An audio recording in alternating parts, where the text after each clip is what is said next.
Hello, there's no need to comment, I already know that I'm not Adam. I'm Laurie, one-time Board Game Club champion, usually the spy and the guy who explains things here on No Rolls Barred. I'm here to tell you my 10 favourite board games of all time because, well, Adam's video did well and we thought, yeah, we'll do that again.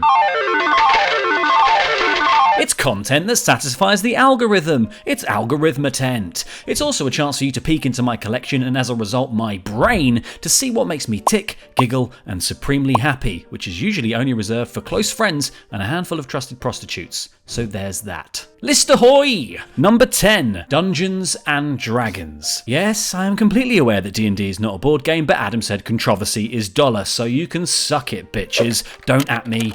At Adam, because he okayed this. The reason that Dungeons & Dragons is on my list is 1, you can be a wicked sweet elf archer with a teleporting dog and a glowing ancestral sword, and also 1, playing this epic funny genius game of dice rolls, harebrained schemes, and talking to your friends in weird voices like it's the most normal thing in the world was my gateway into board games on the whole. The point is, like a half-crazed Barney the dinosaur rampaging through your mind, D&D asks you to use your imagination, whether that's picturing the world your dungeon master is conjuring up, or imagining innovative ways to use your spells and abilities to get out of binds. All of this imagination stuff transfers over to board games in a big way, allowing you to conjure worlds from the chips, figures and bits of card you use to play, or to come up with convincing lies to tell when you're the traitor. And if you like rules, D&D's got loads, books full, libraries full, and if you use D&D Beyond you can buy them all twice. It's Wizard's greatest trick. And like all good games, you can obsess over the ins and outs of doing this and then that, but only after this. But there's always wiggle room in that if you make the case for something completely outlandish, like calling forth the feral purple dinosaur from your mind using Summon Greater Demon, because Barney is evil, if it's convincing, clever, or just downright funny, your DM might just let you take a whack at it. My friends and I have played Dungeons & Dragons almost every week for going on 3 years now, and if you know how hard it is to organise a regular game, then you already know that that is a ringing endorsement. It is not a board game though, so also in this slot, Scrabble. Number 9, 5-Minute Dungeon / Marvel. One of the things about a lot of board games is that they take serious time. Time to play, and importantly, time to set up. Something like Gloomhaven takes a drearily long time to unbox. So something that you can set up before newbies have already grown bored of the process or died of old age is Gold Dust. And if it only takes 5 minutes to play, double Gold Dust. Enter 5-Minute Dungeon and its fanboy baiting follow-up 5-Minute Marvel. Guess what I am? At its core, it's a card-matching game where a team of heroes assemble to take on a gaggle of goons on their way to a showdown with a supervillain. Each player picks a hero and you've got to play cards in order to punch, block, hack, shock and jump your way past a series of enemies by matching the symbols on their cards. Players then pile in, chucking in their resources and filling up their hands again as they go. Or potentially you could use hero-specific action cards or your special ability to help conquer each card in your way, but usually at the cost of even more cards. Run out before besting the boss and it's game over as Stevie Boy Rogers' 80-year-old legs just ain't got no jump left in them. So careful choices need to be made, but unfortunately for Captain Stephen, you can't do this all day. You've just got 5 minutes, making for something quite chaotic as powers go off, cards pile up and resource decks get ever closer to the bottom. It may only take 5 minutes, but it'll eat up hours, just you watch. Number 8, Onitama. Everyone knows that chess is great, Netflix knows it, Amazon knows it, even Luke Owen knows it. The science has been done, it is actually good, but it's also actually bloody complicated. The horses do this weird L-shaped thing, the bishops go zigzag, and the queen does what the f*** she wants. What's going on? There are too many pieces, too many moves, too much strategy for my poor brain. So here comes Onitama. A bit like chess with its grid-based setup, little pawns and a big lad lording it over everyone master, but it's smaller and easier to keep track of. Plus, you can know the moves your opponent is going to make before they make them, because in Onitama there are only 5 possible moves per game, with names like Cobra, Horse and Rabbit, and all printed on these lovely little cards. Each player starts with 2 random moves with a 5th placed to one side of the board. Players have to pick which move to do, move a pawn, and then place their card to one side, picking up the spare. The next player then plays a move and takes the card the opponent just played. This goes on and on until someone has managed to capture the master pawn or made it all the way across the board with their master to the red or blue square. The brilliance of Onitama is that once it clicks in your brain, you really do start to see moves ahead because, well, you can literally see them arranged all around the board. But there's always tough decisions every turn because should you use your lunging tiger move to put the pressure on but giving them the option of using it on you later, or should you hold onto it until the exact moment is right to strike? It is short, strategic and supremely satisfying, and it makes you feel like a right clever clogs once it clicks. Number 7. Coup. Lying is fun, and life is really wonderful right about now. See? Fun! Deception in board games is an often leveraged mechanic that can cause a fun game of "I'm a villager, I swears it to you" to devolve into a pitched and personal slanging match. So what do you do for the thrill of a fib without the drama? You just play Coup. Coup is a game set in a dystopian future where corrupt politicians vie for power by lying, manipulating and outright assassinating each other to gain control. I know what you're thinking, that's about as futuristic as hoverboards. In that we've already got those. Anyway, each player starts out with 2 face-down cards representing members of the court, giving them access to different actions, be it taking more coins for your coffers, outright assassinating another player's character, or blocking those attempts to kill your characters. The best actions cost coins, and if you get 7, you can stage a coup which kills another player's characters, and there's nothing anyone can do about it. The last player left standing gains control of the city and a pile of corpses. But here's the kicker. Because the cards are face down, you are completely within your rights to lie about what you have and just do that action anyway. If no one calls you out, then the action goes ahead. If someone challenges you and you don't have the card, you permanently lose one of your card slots. If you're accused and you aren't lying though, you can reveal your card to prove it, causing your challenger to lose one of their card slots. So each go at Coup becomes this wonderful game of call my bluff with people running these long cons, these accusations flying everywhere, catching someone in a lie or being caught out for being too distrusting, and without loads and loads of time to discuss, it never devolves into arguments. Well, almost never. Not quite as often as some. Every go. Number 6. Sushi Go. Continuing the theme of speedy games for time-poor people is Sushi Go. Sushi Go is a card drafting game where the aim is to grab the best array of sushi from the belt at a restaurant before it passes you by. Each player plays a card from their hand face down, then sends it on clockwise to the next player, mimicking the kind of lazy travels of the belt, also mimicking the sushi restaurant experience is the way that one sad little dumpling is always doing the rounds. Why does no one love me? Players then flip the cards, and each type of sushi is worth a different amount of points, but there are also differences in the way that each sushi scores. Because your bog standard nigiri is worth the cost printed on the card, while maki rolls score best for the person with the most. For these crispy little fellas, you need 2 to get anything. Sashimi, you need 3. So the question becomes, do you take the tempura now for a comfortable 5 points, or do you play the sashimi from your hand to stop the next player having it on the following turn and scooping up 10 points and hoarding all of the expensive sliced fish like a right Tory? It's simple and fun. This is a great gateway for newbies. The art is cute as all hell, and it has enough tactical wrinkles to keep it satisfying. Number 5. Fun Employed.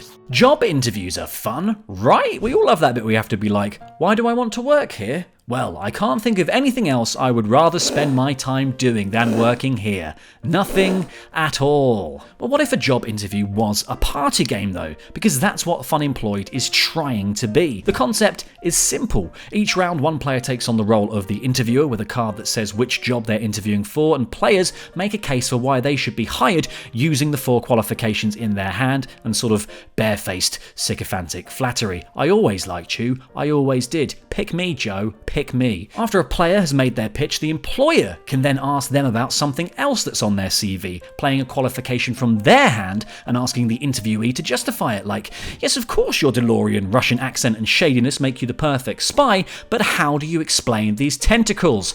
Octodad. It's a little subjective and it needs a certain level of commitment, performance, and the dirty word of comedy, improv. Yes, and that means it isn't going to be for everyone, but with the right group and probably the right booze, this can be really f***ing funny. Number 4. Love Letter. Love Letter.